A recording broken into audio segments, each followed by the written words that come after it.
Hello student, this is Shaheen and in this particular lecture video we are going to discuss another unit of IGNU। इससे previous में हम लोगों ने BCom के ECO 1-2 elements of accounting के एक lecture को डिस्कस किया था।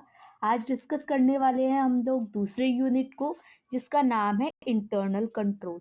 अच्छा, इंटरनल कंट्रोल से क्या समझते हो? जहाँ पे आपका कंट्रोल मैनेजमेंट की तरफ से या आप बोल सकते हो within the organisation maintain होता है। ठीक है, इस चैप्टर में हम लोग पढ़ने क्या वाले हैं? इंटरनल कंट्रोल के ऑब्जेक्टिव्स, ये कितनी तरीके का होता है इंटरनल कंट्रोल और ऑडिटर। अगर एक अच्छा इंटरनल कंट्रोल सिस्टम चाहिए तो हमें क्या क्या फॉलो करना पड़ेगा। इंटरनल ऑडिट, फिर हम इंटरनल ऑडिट के बारे में पढ़ेंगे, उसके मेन उद्देश्य के बारे में पढ़ेंगे कि इंटरनल ऑडिट करा क्यों जाता है। इंटरनल ऑडिट और जो स्टैच्यूटरी ऑडिट होता है इनका क्या डिफरेंस होता है, एक कंपैरिजन चार्ट के तौर पे दे रखा है बहुत अच्छे से।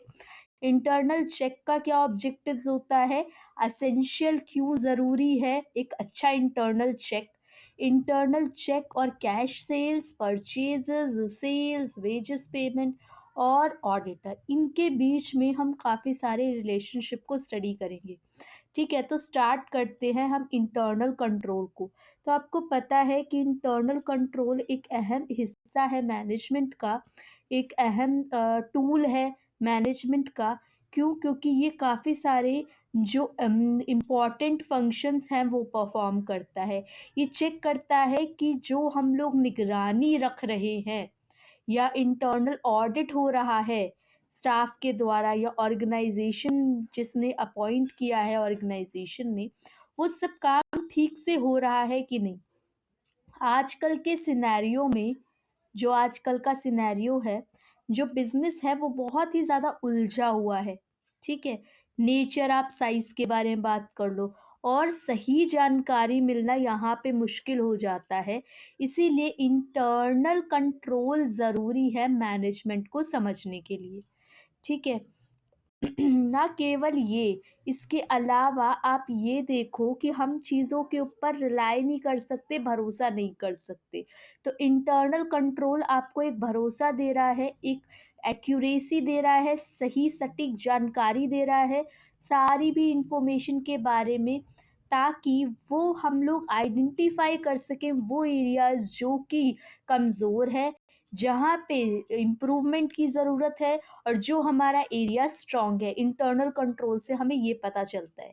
ठीक है, इंटरनल कंट्रोल की एक मीनिंग आप कर सकते हो। इंटरनल कंट्रोल के क्या ऑब्जेक्टिव है कि हम लोग कहीं ना कहीं वेस्टेज को कम कर सके। अगर मेरा बिजनेस ठीक से नहीं चल रहा है तो उन पॉइंट्स को देख सके, सही चीज़ें हो मेरी बिजनेस के अंदर, मैं अपने बिजनेस के अंदर भरोसा कर सकूं, और जो भी मेरी पॉलिसीज़ वगैरह मैनेजमेंट में मैंने बनाई हुई है वो या ना केवल ठीक से इम्प्लीमेंट हो, वो फॉलो भी हो सही तरीके से। Now, to evaluate the efficiency of performance, जो हमारी वीकनेस है उनके ऊपर इम्प्रूवमेंट करी जा रही है कि नहीं। ना, इंटरनल कंट्रोल के काफ़ी सारे फॉर्म्स हैं जिसमें से सबसे पहला है अकाउंटिंग कंट्रोल। अकाउंटिंग कंट्रोल का क्या मतलब है? जहाँ पे आप लोग फाइनेंशियल रिकॉर्ड्स की प्रोसेस चेक करोगे, फाइनेंशियल रिकॉर्ड्स के डेटा को, प्रोसीजर्स को चेक कराओगे। और डायरेक्टली ये क्यों ज़रूरी है? ये डायरेक्टली रिलेटेड होता है एसेट्स और लायबिलिटीज़ के। अकाउंटिंग जो है वो फाइनेंशियल कंट्रोल है। अकाउंटिंग से ही हमें बजटरी कंट्रोल का पता चलता है, कॉस्ट कितनी मेंटेन करनी है। अकाउंटिंग कंट्रोल एक एक्सेस देती है बिल्कुल direct and significant bearing on work of an accountant. These control deal with the process of recording of transaction. ये आपको जो हम ट्रांजेक्शन्स कर रहे हैं उनके बारे में भी बताती है। नाउ, एडमिनिस्ट्रेटिव कंट्रोल, एक तो हमने पढ़ा अकाउंटिंग कंट्रोल जो कि यानी हाउ रिलेटेड था फाइनेंशियल रिकॉर्ड से या फाइनेंशियल डेटा से। आप बोल सकते हो assets, liability, trading account, profit and loss account, ledgers, BRS, इन सब से। एडमिनिस्ट्रेटिव कंट्रोल क्या बताती है? इसका स्कोप थोड़ा और वाइड है, बड़ा है। जहाँ पे जो कंट्रोल होता है वो प्लान से शुरू होता है और जहाँ पे कहीं पे कमियां नज़र आती हैं उनको ठीक करते हैं।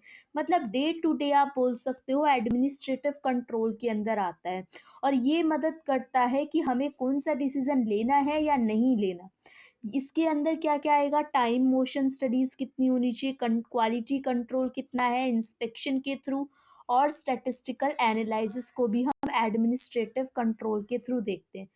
उसके बाद परफॉर्मेंस कितनी है, परफॉर्मेंस इवेल्युएशन है, परफॉर्मेंस इवेल्युएट करते हैं जब हम ऑडिटर ये देख के चलता है कि डायरेक्ट कितना हम भरोसा कर सकते हैं, direct day to day activities में हम लोग कितना इन्वेस्ट कर रहे हैं। Next one is internal control और ऑडिटर। इंटरनल कंट्रोल ऑडिटर के हिसाब से क्यों इम्पॉर्टेंट है, क्योंकि सीए सीए जो है वो आपके कंपनी का ऑडिटर बनेगा और सीए के पास ही ये डिसीजन मेकिंग पावर होगी। ठीक है, सीए ही पूरा डिसीजन भी लेगा। ठीक है, ना केवल ऑडिटिंग के परस्पेक्टिव से सीए खुद डिसीजन लेता है ताकि टैक्सेस वगैरह को एलिमिनेट कर सके। जो चार्टर्ड अकाउंटेंट ऑफ इंडिया है which says the duty of safeguarding the assets of a company is primarily the management and the auditor is entitled to rely upon the safeguard and internal control instituted by the management although he will take into account जो कमियां भी हो रही हैं उनको भी देखते हुए चलेगा ऑडिटर। इसका सही तरीके से अगर मतलब बताऊं तो ये है कि ऑडिटर ये सारी चीज़ें देखता हुआ चलेगा और इवेल्युएट करेगा कि क्या उसकी स्ट्रेंथ है, क्या उसकी वीकनेस है, ताकि हम आगे आने वाली अपॉर्चुनिटीज़ को या थ्रेट को समझ सके। नाउ इन केस अगर उसको इंटरनल कंट्रोल सिस्टम ठीक से नहीं लग रहा है तो प्रॉपर एग्जामिनेशन करने के बाद वो कमियों वाले एरियाज बताएगा, जहाँ जहाँ ज़रूरी लग रहा है उससे कमियाँ हैं। It will help him the formulation of his audit. He may also bring the shortcomings, अगर कोई भी इंटरनल कंट्रोल सिस्टम में कमियाँ आ रही हैं तो वो भी बताता हुआ चलेगा। Now requisite of a good internal control system, अगर मुझे एक अच्छा इंटरनल कंट्रोल सिस्टम चाहिए तो मेरे पास एक प्रॉपर प्लान होना चाहिए। ठीक है, no control system can be effective, कोई भी कंट्रोल सिस्टम तब तक इफेक्टिव नहीं हो सकता जब तक उसके पास एक प्रॉपर प्लान ना हो। फिर उसके बाद मेरे पास सारी चीज़ों का रिकॉर्ड होना चाहिए, हर एक चीज़ ऑथराइज्ड मैनर में होनी चाहिए, सिस्टमैटिक मैनर में होनी चाहिए, चाहे मेरी इनकम हो, चाहे मेरे एसेट हो, चाहे मेरे खर्चे हो, कुछ भी हो। थर्ड पॉइंट इज अगर मुझे हेल्दी प्रैक्टिस जितनी भी चीज़ें हैं तो मेरी सारी ड्यूटीज सारे फंक्शंस अलग अलग डिपार्टमेंट के द्वारा सही तरीके से परफॉर्म होने चाहिए। और जो कंट्रोल सिस्टम होता है इसको हमें क्या करने की ज़रूरत है, is to be exercise by the personal employed in the organization. There should be a team of people जो कि, और मुझे ऐसे लोगों को हायर करना है या अगर मैंने अनट्रेन्ड लोग हायर किए हैं जो कि अभी पूरी तरीके से स्किल्ड वर्कर नहीं है तो मुझे उन्हें प्रॉपर स्किल्स देनी पड़ेगी, प्रॉपर ट्रेनिंग देनी पड़ेगी। ना कांस्टेंट मैनेजरियल सुपरविजन, उनके ऊपर निगरानी रखनी पड़ेगी, चाहे वो पीरियोडिकली हो, चाहे वो वीकली हो, डेली हो, वैसे देखना पड़ेगा, तभी वो इंटरनल कंट्रोल सिस्टम अच्छा कहलाएगा। ये दो क्वेश्चंस हैं बच्चों, बाकी अगर मैं इंटरनल ऑडिट के बारे में, ये ट्रू फॉल्स है, ये सब आप खुद कर सकते हो अपने एंड से। इंटरनल ऑडिट, अब मैंने बता दिया इंटरनल कंट्रोल के बारे में सारी चीज़। अब जब इंटरनल कंट्रोल ऑडिटर के द्वारा चेक किया जाएगा कि सारी चीज़ें कंटिन्यूस बेसिस पे ठीक तरीके से चल रही हैं कि नहीं, independent appraisal of activity within an organization, जहाँ पे आपका अकाउंटिंग भी चेक हो रही है, फाइनेंशियल भी चेक हो रहा है, बाकी डे टू डे ऑपरेशंस भी चेक हो रहे हैं और ये सारे ऑपरेशन इन कंट्रोल चल रहे हैं। इन कंट्रोल का क्या मतलब है कि यहाँ पे कंट्रोलिंग सिस्टम अच्छा है, जितना आप सोचते हो जितना आप सोच के चलते हो, क्या उससे ज़्यादा एक्सेस खर्चा तो नहीं आता है ना? तो ये एक तरीके से डेविएशन वाला पार्ट तो नहीं आता है, तो वो हमारा कंट्रोलिंग वाला सिस्टम हो जाएगा। इंटरनल ऑडिट एक इंडिपेंडेंट अप्रेजल एक्टिविटी है जो कि एक ऑर्गेनाइजेशन में होती है, ताकि ऑपरेशन को मैनेजमेंट में ठीक तरीके से किया जा सके। अब इंटरनल ऑडिट की जो एग्जामिनेशन है वो क्या आपको मतलब निगरानी बताती है कि ट्रांजैक्शन प्रॉपर्ली रिकॉर्डेड है, सिस्टमैटिक तरीके से है और उसमें कोई भी हेर फेर की कोई गुंजाइश नहीं है, ये बताता है आपको। ऑब्जेक्टिव ऑफ इंटरनल ऑडिट के क्या उद्देश्य हैं? सही जानकारी देकर ऑथेंटिसिटी देखना, फिर हमें स्टैंडर्ड अकाउंटिंग प्रैक्टिस फॉलो हो रहे हैं कि नहीं, कोई अगर एरर है, कोई गलती है, फ्रॉड है, तो उसको जल्द से जल्द चेक करना और जल्द से जल्द ठीक करना। ये देखना कि सारी ट्रांजैक्शन टाइम पे अकर हो रही हैं कि नहीं, अगर इम्प्रूवमेंट की रिक्वायरमेंट है तो इम्प्रूवमेंट होनी चाहिए। और to confirm that the liabilities have been incurred by the organization for legitimate activities। अगर liabilities है तो वो लॉ के अकॉर्डिंगली होनी चाहिए ना। इंटरनल ऑडिट और स्टैट्यूटरी ऑडिट के अंदर डिफरेंस क्या है वो हम इस कंपैरिजन चार्ट के थ्रू पढ़ेंगे। इंटरनल ऑडिट जो होता है एक ऐसा तरीके की अरेंजमेंट होती है जो कि ऑर्गेनाइजेशन के अंदर है, ये चेक करने के लिए कि सारी चीज़ें ठीक से चल रही है, सैलरीज वगैरह टाइम पे दी जा रही हैं कि नहीं। लेकिन जो स्टैट्यूटरी ऑडिट होता है ये एक्सटर्नल ऑडिटर के द्वारा किया जाता है, ये देखने के लिए कि प्रॉफिट एंड लॉस या बैलेंस शीट लॉ के अकॉर्डिंगली चल रहा है या नहीं, वो ट्रू और फेयर डिसीजन दे रहा है कि नहीं। इंटरनल ऑडिट कंपलसरी नहीं होता क्योंकि ये विद इन द ऑर्गेनाइजेशन करवाया जाता है, ये चेक करने के लिए कि इंटरनल कंट्रोल या इंटरनल मैनेजमेंट या इंटरनल ऑर्गेनाइजेशन में कोई प्रॉब्लम तो नहीं आ रही। लेकिन स्टैट्यूटरी ऑडिट क्योंकि लॉ के अकॉर्डिंगली होता है, ये एक्ट के हिसाब से होता है, तो ये कंपलसरी हो जाता है। Internal audit staff carried out by the staff appointed by the business enterprise, और ये ज़रूरी नहीं है इंटरनल ऑडिट कि उसकी क्वालिफिकेशन ऑडिटर की उतनी मैट होनी चाहिए, लेकिन यहाँ पे स्टैट्यूटरी जो ऑडिटर होना चाहिए वो as per the qualified appointment होना चाहिए। अगर एक एम्प्लॉय की बात करूँ तो जो ऑडिटर है वो मैनेजमेंट को आंसरेबल टू द मैनेजमेंट, क्या उसकी ड्यूटीज़ है, कितना काम है, क्या उसकी पावर्स है वो। लेकिन rights, duties, responsibility, liabilities of auditor are govern by the provision of law. यहाँ पे किसके लिए जिम्मेदार है, वो लॉ के हिसाब से। मैनेजमेंट को वो कोई जवाब नहीं देगा। इंटरनल ऑडिटर जो होता है वो इरेगुलरिटीज़, मतलब ज़रूरी नहीं है कि टाइमली बेसिस पे हो, ठीक है, और लीगैलिटी और वैलिडिटी के बेसिस पे नहीं होता। It ensure that the financial operation and other types of control in force are carried out in conformity with the accounting system। लेकिन जो स्टैट्यूटरी ऑडिट होता है ये लीगल के अकॉर्डिंगली होता है, फाइनेंशियल स्टेटमेंट जो बनाई जाती है उसके हिसाब से। बाकी आपकी ये एक्सरसाइज है। इंटरनल चेक की बात करूं तो अब जो इंटरनल ऑडिटर इंटरनल कंट्रोल को चेक करेगा वो इंटरनल चेक कहलाएगा। तो इंटरनल चेक होता क्या है, एक system enforced in business under which recording of business transaction is arranged।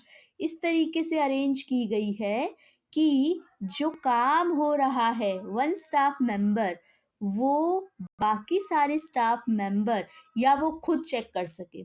Internal check एक ऐसा तरीका है, एक ऐसा सिस्टमैटिक बिजनेस का एक ऐसा प्रोसीजर है जहाँ पे recording of business transaction arranged in such a manner that work of one staff member will automatically be checked by others in the course of recording of transaction itself। जो वो कर रहा है वो ना केवल खुद चेक कर सकता है, बाकी और भी अदर मेंबर्स कर सकते हैं। अब ये क्यों किया जाता है, ताकि डे टू डे ट्रांजेक्शन को देखा जा सके कंटिन्यूस बेसिस पे, ताकि अगर कोई एरर है या फ्रॉड है तो वो इजीली डिटेक्ट हो सके। काम को छोटे छोटे हिस्सों में बांट दिया जाए और हर एक स्टाफ अपना इंडिपेंडेंटली काम को प्रॉपर तरीके से कंप्लीट कर सके। फिर उसके अलावा अगर मैं यहाँ पे ऑब्जेक्टिव्स की बात करूँ तो ऑब्जेक्टिव्स होंगे कि फ्रॉड को कम किया जा सके, फ्रॉड को आसानी से डिटेक्ट किया जा सके। मोरल प्रेशर के बारे में बताया गया है यहाँ पे कि मोरल प्रेशर कम से कम किया जा सके। मतलब जैसे कि एक तरीके से ये बताया गया है आपको, वेट,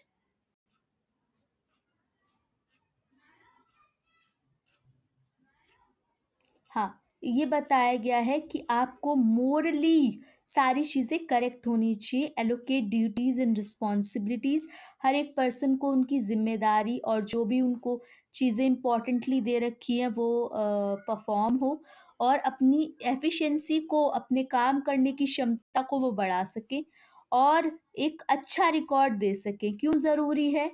नहीं, असेंशियल। अगर मुझे एक अच्छा इंटरनल चेक चाहिए तो क्या क्या होना चाहिए? No single staff member shall have absolute control. एक का कंट्रोल तो हो नहीं सकता, तो आपको कलेक्टिवली करना पड़ेगा। The same staff shall not be allowed to have access to all books. Same staff को सारी बुक्स ऑफ अकाउंट्स को तो फिजिकल कस्टडी में दे नहीं दिया जाएगा, तो इसलिए भी each member of the staff should be made responsible for a specific work. हर एक स्टाफ मेंबर को एक स्पेसिफिक काम दिया गया है और वो काम करता है। रिस्पॉन्सिबिलिटी कैश से रिलेटेड, सिक्योरिटी से रिलेटेड अच्छे से कंप्लीट हो सके। Duties of the members of the staff should B change, क्योंकि ड्यूटीज बदलती रहती है। एक कोशिश की गई है कि कैश में हेरा फेरी ना हो, और each transaction should pass through a definite route and several hands. हर एक ट्रांजेक्शन काफ़ी सारे लोगों के हाथ में आती है, इसीलिए भी इंटरनल चेक ज़रूरी है। जितनी बुक्स, वाउचर्स, डॉक्यूमेंट को अलग अलग जगह पे हम क्लासिफाई कर सके, सारे रिकॉर्ड्स वगैरह ठीक से बन सके, और इसमें एक लेजर सिस्टम, सेल्फ बैलेंसिंग, जिसमें खुद चेक कर सकते हैं, वो हो सके। ना internal check as regard cash sales. क्यों ज़रूरी है कैश सेल्स के प्रस्पेक्टिव से? क्योंकि कैश सेल्स एक काउंटर के तौर पे, सेल्स काउंटर के तौर पे भी हम देखते हैं, क्योंकि फ्रॉड होने के चांसेस ना सेल्स काउंटर पे, पोस्टल सेल्स पे यहाँ होते हैं। तो one salesman must be appointed, एक सेल्समैन को रखा गया है ताकि वो ये चेक कर सके कि कितनी सेल्स हुई है और कैश कितना आया है, कैश मेमो कितनी है, सेल्स मेमो कितनी है, इसके लिए। Next one is each salesman, अपना हर एक सेल्समैन अपनी लिस्ट बनाएगा, रिकॉर्ड बनाएगा, और फिर वो लास्ट में समरी उठा करके मेन पर्सन को दे देगा। कैश मेमो की कार्बन कॉपीज होगी। सेल्समैन जो है must not receive cash, cash receive नहीं करेगा। सारी की सारी जो पेमेंट है वो कस्टमर कैश काउंटर पे ही देंगे। Sales are to be effective in the following manner. अगर आप सेल्स कर रहे हो तो वो सेल्स के ये तरीका होना चाहिए कि 3 कॉपीज, कैश मेमो की 3 कॉपीज होनी चाहिए। कस्टमर को 3 कॉपीज दी जाएंगी जब वो पेमेंट करेगा। Cashier must verify the particular satisfy himself regarding the total payment. मतलब जब वो टोटल पेमेंट करता है तो कैशियर रिसीव करेगा, जब वो कैश पे करता है 1 कॉपी वो अपने पास रखेगा, 2 कॉपी कस्टमर को दे देगा। The customer must present the cash memo, जब वो डिलीवर कर रहा है डिपार्ट के लिए तब वो एक तो वो दिखाएगा, और delivery department will put rubber stamp on the, वो स्टैम्प लगा देंगे कि हाँ ये वेरीफाइड है, हमने चेक कर लिया। Now postal sales, that is sales under mail order. तो जितनी भी सेल्स हुई है पोस्ट के द्वारा, जो वीपीपी शुड बी रिकॉर्डेड, उसको अलग रिकॉर्ड किया जाएगा। और गुड्स रिटर्न, अगर वापस आया है कोई सामान तो उसको रिकॉर्ड किया जाएगा रजिस्टर में। टोटल अमाउंट कितनी हुई है, एडवांस कितना आया है, आउटस्टैंडिंग कितना है, जितनी भी वीपीपी रजिस्टर के अंदर ट्रांजेक्शन होगी वो स्पेशल इंक्वायरी से रिलेटेड होगी।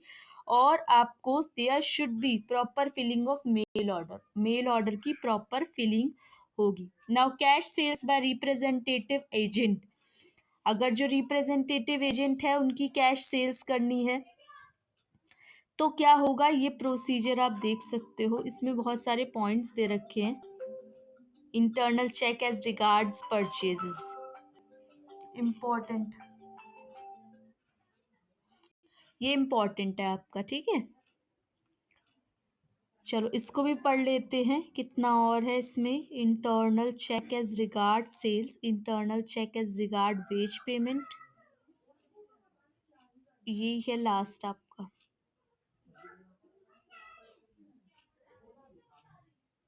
इतने इतने पॉइंट नहीं करना है आपको, कुछ कुछ पॉइंट भी कर लोगे तो भी आपको एग्जाम में फ्रेम कर सकते हो। Internal check as regard purchases, मतलब department requiring the material should be fill in purchase requisition. जो डिपार्टमेंट है उसके अंदर मटेरियल, जो भी आपको सामान आपने लिया है, ठीक है, उसकी आप क्वांटिटी क्वालिटी पूरी तरीके से चेक करके दोगे और आप चेक भी करोगे purchases department.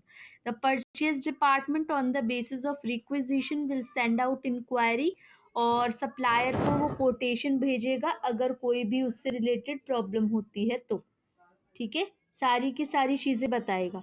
On receipt of quotation, अगर कोटेशन रिसीव्ड हुई है तो अब उसकी क्या जिम्मेदारी है कि वो कब डिलीवर करना है, कितना करना है, ये सब सारी इंफॉर्मेशन बता सके। On receiving the order vendor execute the order, ये बताएगा कि मैंने अपनी ऑर्डर वगैरह परफॉर्म कर दी ताकि फ्रॉड से बचा जा सके। ये सब कुछ आप अपनी मर्जी से भी लिख सकते हो, फ्रॉड से बचने के लिए क्या क्या प्रोसीजर आप मतलब एज अ परचेजर करना चाहोगे, वो सारे पॉइंट है। Internal check as regard wage payment, अगर आपने पर्सन को रखा है employed only after the written order of personal offer officer और the appointing authority, a copy of the appointment, copy of the appointment, एक अपॉइंटमेंट की copy, order be endorse to wage preparing section, एक staff होगा अलग जो कि proper record करेगा attendance वगैरह को। फिर वेज शीट बनाई जाएगी, उसमें इंपॉर्टेंट इन्फॉर्मेशन होगी, एम्प्लॉय का नाम, कितनी सैलरी देनी है, कितनी पेमेंट होनी है, बेसिक पे कितनी है, एचआरए कितना है, डीए कितना है, ये सब। और सेपरेट का रिकॉर्ड बनाए जाएंगे हर एक चीज़ से रिलेटेड, स्केल ऑफ पे, रेट ऑफ पे, कॉपीज और ऑर्डर, ठीक है। फिर सेपरेट जॉब कार्ड्स हर एक एम्प्लॉय को दिया जाएगा, ईच वर्कर को, और उसके अलावा सेपरेट रजिस्टर बनाएगा, टाइम रिकॉर्ड किया जाएगा, कब आना है कब जाना है, ओवर टाइम किसका कितना है। तो ये सब बेसिक सी चीज़ें हैं जो कि आप अपने एंड से भी कर सकते हो। Next one is internal check system and auditor. Internal check system और ऑडिटर का क्या इंपॉर्टेंटली रोल प्ले होता है, वो क्या है कि in case the system of internal check is effective, the worker of external auditor becomes quite easy, आसान हो जाता है। He is relieved of the detailed and routine check of transaction. In case the internal check system अगर effective नहीं है तो काम बढ़ जाता है, ठीक है। तो आप इंटरनल चेक को और वैलिड बताओगे, अपने एरर्स वगैरह अपने फ्रॉड वगैरह को ठीक टाइम पे करेक्ट करने के लिए जल्दी से जल्दी अपनी एरर्स वगैरह को ढूंढोगे ताकि जो बिजनेस है वो आपका चल सके सही तरीके से, ठीक है। तो दैट इज़ ऑल, जिसके अंदर हम लोगों ने लेक्चर नंबर 2 डिस्कस किया, जिसमें internal control, internal check, internal auditor जैसे पार्ट्स को पढ़ा। बाकी हम लोग डिस्कस करेंगे नेक्स्ट लेक्चर के अंदर, तो आप लोग चैनल को सब्सक्राइब कर दो, शेयर कर दो वीडियो ज़्यादा से ज़्यादा, और आप लोगों से मिलते हैं नेक्स्ट लेक्चर वीडियो में। Thank you for watching and be happy students.